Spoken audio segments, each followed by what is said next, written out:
But one thing is that ಈ has ಬೆಂಗಳೂರಲ್ಲಿ ಏನು ಅನ್ನೋದನ್ನ, ಬೆಂಗಳೂರು ವಿಚಾರ ಏನು, ಬೆಂಗಳೂರು ಎಷ್ಟು ಇಂಪಾರ್ಟೆಂಟು, ಇಡೀ ಪ್ರಪಂಚವನ್ನ, ಭಾರತವನ್ನ ಬೆಂಗಳೂರು ಮುಖಾಂತರ ನೋಡಬೇಕು ಅನ್ನೋದು ಕೂಡ ಅವರು ಪ್ರತಿಪಾದನೆ ಮಾಡಿ ಅವರೇ ಒಪ್ಕೊಂಡಿದ್ದಾರೆ.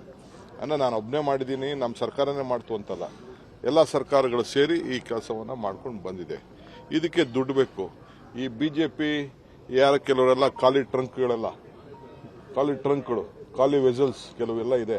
ನಾನು ಹೆಸರುಗಳು ಹೇಳಕ್ಕೆ ಇಷ್ಟ ಇಲ್ಲ. They are making more noise, ಜಾಸ್ತಿ ಶಬ್ದ ಮಾಡ್ತಾ ಇದೆ. ಅದಕ್ಕೆ ಅವ್ರಿಗೂ ಎಲ್ಲ ನಾನು ಕಳಿಸ್ಕೊಡ್ತಾ ಇದ್ದೀನಿ. ನೀವು ಪಾರ್ಲಿಮೆಂಟಲ್ಲಿ ಮಾತಾಡಿ, ಪ್ರೈಮ್ ಮಿನಿಸ್ಟರ್ ಭೇಟಿ ಮಾಡಿ, ನೀವು 10 ರೂಪಾಯಿ ದುಡ್ಡು ತಗೊಬನ್ನಿ ಸಾಕು ಅಂತ. ಒಬ್ರು 1 ರೂಪಾಯಿ ದುಡ್ಡು ತರಕ್ಕೆ ಆಸಕ್ತಿನೂ ತೋರಿಸಿಲ್ಲ. ಪ್ರೈಮ್ ಮಿನಿಸ್ಟರ್ ಭೇಟಿ ಮಾಡಕ್ಕೆ ಹೇಳಿಲ್ಲ, 1 ರೂಪಾಯಿ ಹಣ ತಂದಿಲ್ಲ, ಫೈನಾನ್ಸ್ ಮಿನಿಸ್ಟರ್ ತಂದಿಲ್ಲ. ನಮ್ಮ ರಾಜ್ಯಕ್ಕೆ ಅದು ಎಸ್ಪೆಷಲಿ ಬೆಂಗಳೂರಿಗಂತೂ ಏನೂ ಇಲ್ಲ. ಅದಕ್ಕೆ ನಾನು ಪ್ರೈಮ್ ಮಿನಿಸ್ಟರ್ಗೆ ನೀವು ನೋಡಲೇಬೇಕು, ರಿಕ್ವೆಸ್ಟ್ ಮಾಡಬೇಕು, ನಾನು ಖಂಡಿತ ನೋಡ್ತೀನಿ ಅಂತ ಅವ್ರು ಹೇಳಿದ್ದಾರೆ. ನನಗೆ ಭರವಸೆ ಇದೆ. ಅವ್ರು ಮಾತಾಡಿದ ಶೈಲಿ ನೋಡಿದ್ರೆ ಬೆಂಗಳೂರು ಇಂಪಾರ್ಟೆನ್ಸ್ ಬಗ್ಗೆ ಅಂತಂದ್ರೆ it is A global city ಅನ್ನೋದನ್ನು ಅವರು ಒಪ್ಕೊಂಡಿದ್ದಾರೆ. ಸೊ ಬೆಂಗಳೂರು ಭಾರತನ ಪ್ರತಿನಿಧಿಸುತ್ತದೆ ಅನ್ನೋದನ್ನು ಕೂಡ ಅವರು ಹೇಳಿದ್ದಾರೆ.